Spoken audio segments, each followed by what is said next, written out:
Nothing to beat an evening with girlfriends. As much as we love our partners and children and family, but that feeling of curling up on the couch with a glass of wine in your pajamas, surrounded by your girlfriends, where you shed your defenses, your inhibitions, and open up and be just you. That's what I want you to experience today. And you're wondering, you're overdressed for pajamas and you hardly know most people in the room except a few. But it is the shared experience you're going to have now that will blend these differences and bond you. So for the next 10 minutes, I'm going to ask you to hold two contradicting thoughts in your head at the same time. Science defies it. It says it's very hard. The first one, it's just you. And the second one, it is not you. So we'll call it chapter 1 and chapter 2. So on to chapter 1. So on your phone right now or wherever, write down what comes to your mind when I say the word role model. Don't go to WhatsApp. Just your phone. It's a question I always struggle to answer. I don't think I have honestly answered it till date. I have. Because when people ask you, you say what comes to first thing to your mind. Growing up in India in the 80s and 90s, there was not too much choice that you could pick inspiration from. Bollywood movies don't do much favor in that space. And I studied in a Catholic school run by nuns. I owe a lot to what they taught me, but again, there was not much role model stuff in there. For many people, their moms topped the list. But sadly, I lost my mom when I was 12, so I didn't have that option either. So I floundered around trying to find this role model whom I could look up to and aspire to be. But I couldn't relate, I couldn't find, and not one till date. Yes, I have read and admired a lot of women. Michelle Obama, Sheryl Sandberg, everybody who's on TEDx. I have, but I can't relate to anyone. So I came to a conclusion which has worked well for me. I believe role model is a concept you derive for yourself, where you collect inspirations in your career journey. Oh, I love that courage. I love thought leadership. I love that style. I love this elegance. I like this. And you put together a concept. But you'll never find one person encompassing all these qualities.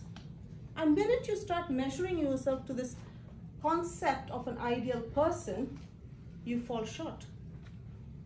That's because this inspirational role model or this person's journey is very different from yours. What was the start? The paths the person followed, the choices made, the support they had, experiences, influences, struggles and sacrifices, they're very different from yours. You're always going to feel deficient. In simple terms, role model for you is just you, with toppings of goals, aspirations, achievements, accolades, and sometimes just acknowledgement. To do that, you need to look back. I know it sounds odd, everyone is telling you look upwards, downwards, forwards. I'm going to ask you to look back. So physically, can you all close your eyes? Hold on to your handbags and drinks. Close your eyes for a minute. Close your eyes, please. Take a deep breath and physically look back. Look at where you started. This start can look very different for each of you in this room. Your childhood, a second career, a post-maternity break, coming out of a difficult relationship, a personal loss, move to a different country.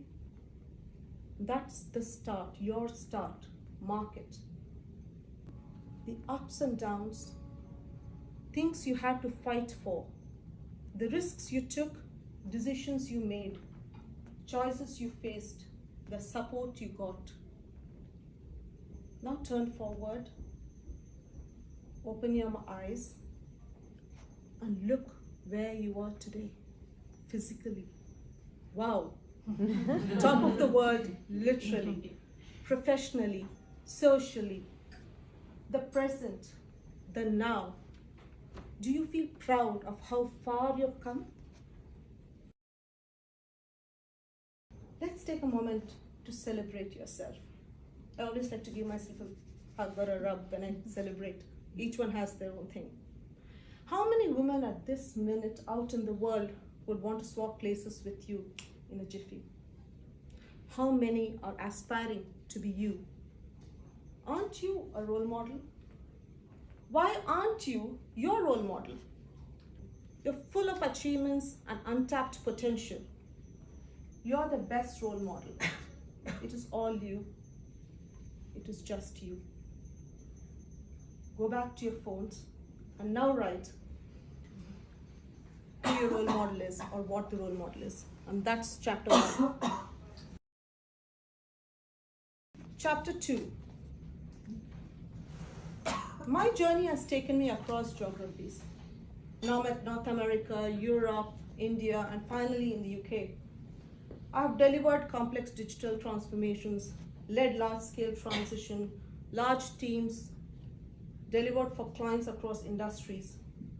I took pride in my ability to deliver under stress, manage expectations, take risk-based decisions, problem solve, and communication. In my 22 years of career, I never for a moment doubted my competency or my confidence. Until last year, when I attended a prestigious residential leadership program.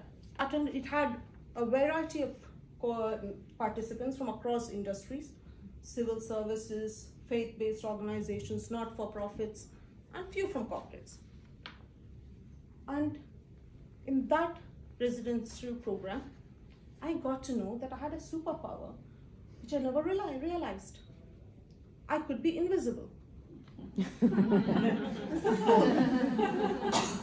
I would be sat at a dinner table and there were thought-provoking discussions going on and I'm totally engaged. I share my views. Everyone is looking at me. I finish talking and then they turn away and continue the discussion. And I'm wondering, did I just speak? Or sometimes you're thinking so loud and you're not sure whether you spoke aloud. Maybe I just imagined this whole conversation.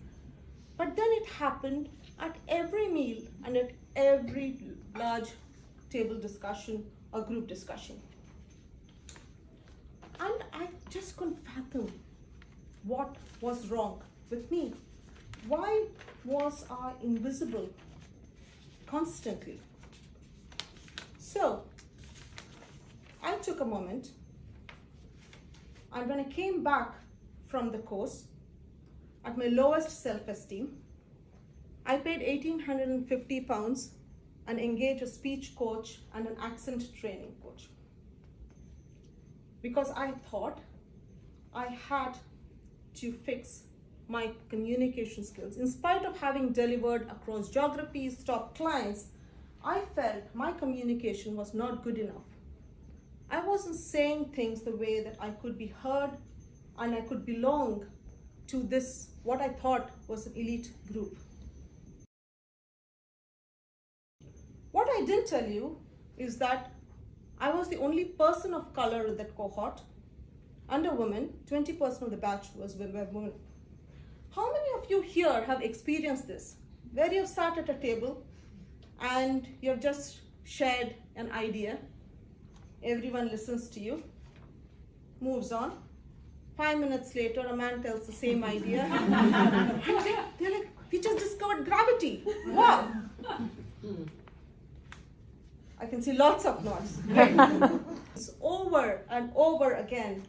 The normal reaction for the brain is to tell you, you're not doing this right. You're not good enough. You're in the wrong place. You shouldn't be here. Don't say anything that you're going to embarrass yourself. Just stay in the background, fade away.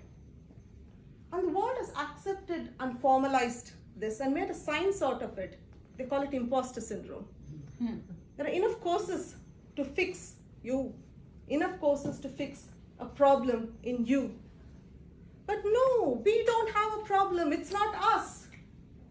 It is not something that needs to be fixed in ourselves. It is the unconscious bias every day that amplifies our invisibility. And when you add a cloak of any form of diversity, be it race, ethnic, or gender, it just blows out of proportion. And it's just not men. It can be us too. We cannot always say that we are the victims, but it is an unconscious bias. I did not need to change the way I spoke, the way I dressed, or anything about myself. I just had to call out the bias. And that's what I started doing. What do you think about my idea? What do you think about what I just said? And if somebody else says and they get acknowledged, I say, good to see that you agree with my suggestion, and everyone else seems to agree with it too. And I do it for other women at the table, because it happens, and I say, wasn't that idea that lady said really good? We need to make our voices heard. We need to take control back of our voice. We have now got a seat at the table for which we fought for decades. It's now left to us to make our voices heard over their biases, breaking down the inbuilt systemic invisibility. You don't need fixing. It's not you. And that brings us to the end of chapter 2. Thank you.